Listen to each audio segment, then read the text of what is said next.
এটা কি love letter না কি রে? প্রশ্নটা কি রে? দেখছেন প্রশ্ন করছে লাভ লেটার দিয়ে। আচ্ছা পড়বো। আসসালামু আলাইকুম প্রিয় হজরত। ওয়ালাইকুম আসসালাম। আমি একটা মেয়েকে খুবই ভালোবাসি। আচ্ছা, আর মেয়েও আমাকে অনেক ভালোবাসে, কিন্তু মেয়ের পরিবার এখন মেয়েকে উঠে পড়ে লেগেছে মেয়ের বিয়ে দেওয়ার জন্য। মেয়ের পরিবার প্রতিষ্ঠিত ছেলে ছাড়া বিয়ে দিবে না। আর আমি সেই মেয়ে কি লিখেছে, আমি আর সেই মেয়ে মাত্র অনার্স প্রথম বর্ষে পড়ি। আমি এখনও প্রতিষ্ঠিত হতে 5-6 বছর বাকি।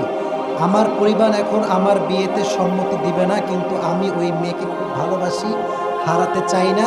এমন অবস্থায় আমি কি করতে পারি?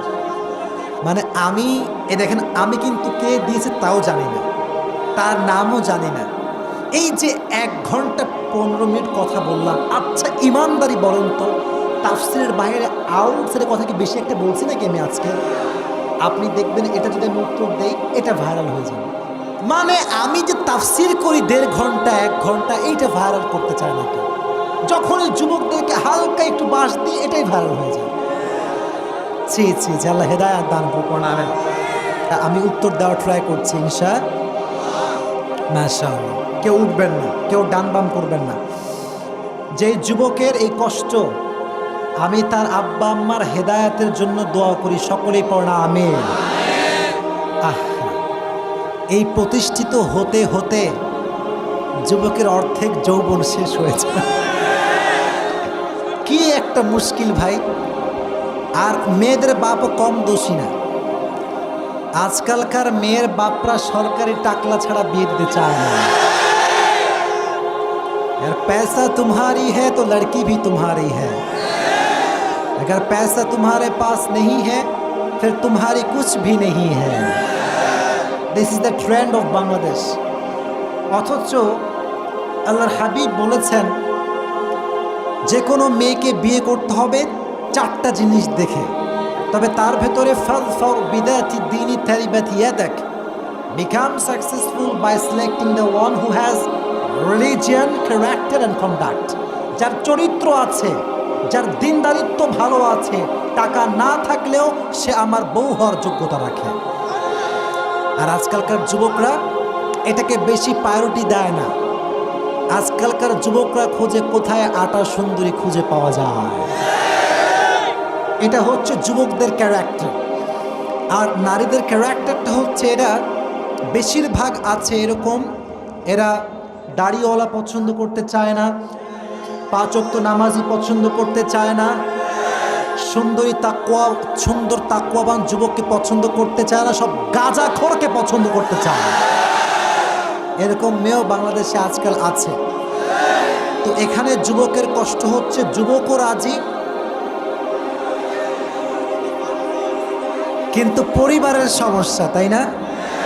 শুধু এটা এই যুবকের সমস্যা নয়, এটা হাজার নয় লক্ষ কোটি যুবকের সমস্যা। এটা আব্বা জানে যে আমার মেয়েটা ওই ছেলেকে পছন্দ করে, আবার ছেলের আব্বাও জানে আমার ছেলেটা ওই মেয়েকে পছন্দ করে, বাট জেদ, আব্বা আমার ভিতরে জেদ কাজ করে যে আমার ছেলে আমার হুকুমের বিরুদ্ধে কাজ করবে, এই অ্যাটিটিউড কাজ করে। অথচ আব্বা জান নিজের পছন্দের বিয়ে দিতে গিয়ে তার ছেলের পুরো জীবনটাকে নষ্ট করে দেয়। আজ থেকে নিয়ম হবে ভিন্ন। সন্তান, আমি বলি অবশ্যই বলবো, যারা প্রাপ্তবয়স্ক সন্তান আছো, তোমাদের অধিকার আছে, তোমরা তোমাদের চয়েসের কথা আব্বা আম্মাকে বলবা। আর আব্বা আম্মারও উচিত নিজের স্বপ্ন, নিজের চয়েস বাদ দিয়ে নিজের সন্তানের চয়েসকে বেশি প্রাধান্য দেওয়া। এই জন্য সংসার আব্বা নয়, সংসার করবে সন্তান। বাকি এটা বলে তোমরা আবার খুশি হয়ে যেও না, বেশি লাফায়ও না। শোনো, আব্বা আম্মার সন্তুষ্টি নাই যেখানে, আল্লাহর কসম করে বলতে পারি বিয়েতে সুখ নাই সেখানে। রিদাউর রব্বি ফি রিদাইল ওয়ালিদাইন ওয়া সাখতুর রব্বি ফি সাখতিল ওয়ালিদাইন। আব্বা আম্মা খুশি তো আল্লাহ খুশি, আব্বা আম্মা না খুশ আল্লাহও না খুশ, ঠিক কিনা বলেন? আর তোমরা আসলে একটু বোকা আছো। এই যে যুবকটাও আবেগী, মেয়েটাও আবেগী। দেখো আবেগ বড় খারাপ জিনিস। তোমরা তো এখন বাধায় আছো, তো মানে দেখা করতে পারো না, কথা বলতে চাইলে কথা বলতে পারো না, তখন কষ্ট শুরু হয় যে বিয়ে করলে মনে হয় সব সমাধান হয়ে যাবে। মনে রেখো যুবক, আব্বা আম্মার বিরুদ্ধে তুমি বিয়ে করতে পারবা ঠিক, কিন্তু তুমি যেই মেয়েকে আজকে যেই সুন্দর রূপ আর মন দেখে বিয়ে করছো, এই মন আর রূপ চেঞ্জ হতে এক রাত সময় লাগবে। এক রাতে সব চেঞ্জ হয়ে যাবে। আমি নিজে এমন অনেকগুলো কেস আমি নিজে দেখেছি। আমাকে লিখেছে যে হুজুর, মেয়ে লিখেছে যে হুজুর বিয়ের আগে কত পরিমাণ আমাকে লাভ লেটার, কত চিঠি, কত আই লাভ ইউ টু 14 গোষ্ঠী কিলাই শেষ।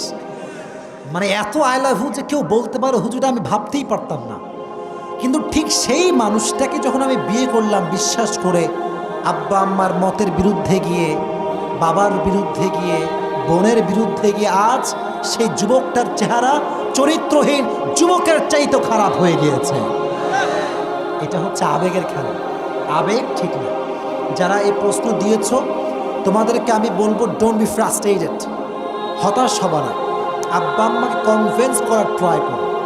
এখনকার যুবকদের সমস্যা হচ্ছে পড়ালেখা নাই, জীবনে কি করবে তাও জানে না, তাও জানে না, আর এদিকে বিয়ে নিয়ে পাগল হয়ে থাকে।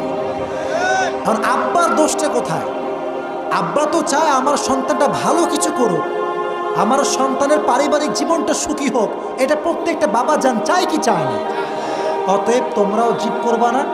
আর আব্বা জানদেরকে বলছি, আপনারা দয়া করে যদি দেখেন ছেলেও পছন্দ করেছে, মেয়েও পছন্দ করেছে, আল্লাহর ওয়াস্তে মিলায় দেন। আমি আপনাদের পায়ে, এই যে আপনার পায়ে আমার হাত, আমি বলি আমার একটা শেষ কথা, যদি আব্বা আম্মার এই সমস্যার কারণে সন্তানরা বিয়ে করতে না পারে, এই ছেলে যতদিন সেই মেয়ের সঙ্গে কথা বলবে এটা জেনার গুনাহ হবে। প্রত্যেকটা জেনার গুনাহ আব্বার আমল নামায় জমা হবে। এটা যদি আব্বা না চান, আপনি একটা পদক্ষেপ নেবেন। এটা তাকবীর দেন, লিল্লাহি তাকবীর। মেয়ের বাড়ির পদক্ষেপ হবে এইটা যে মেয়ে আমাদেরই থাকবে, আমাদেরই খাবে। ছেলের বাড়ির পদক্ষেপ হবে এইটা, ছেলেও আমাদেরই, ছেলেও আমাদের থাকবে।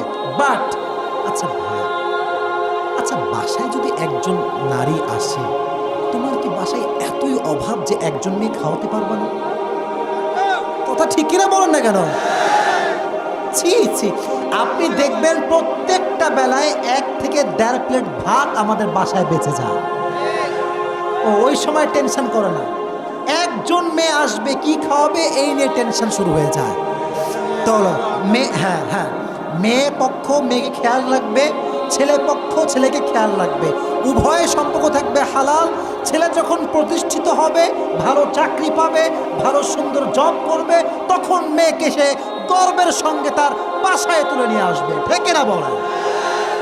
Just try to take it easy and make it easy. আপনারা এটাকে কঠিন করার কারণে জেনাটা সহজ হয়ে গিয়েছে, বিয়েটা কঠিন হয়ে গিয়েছে।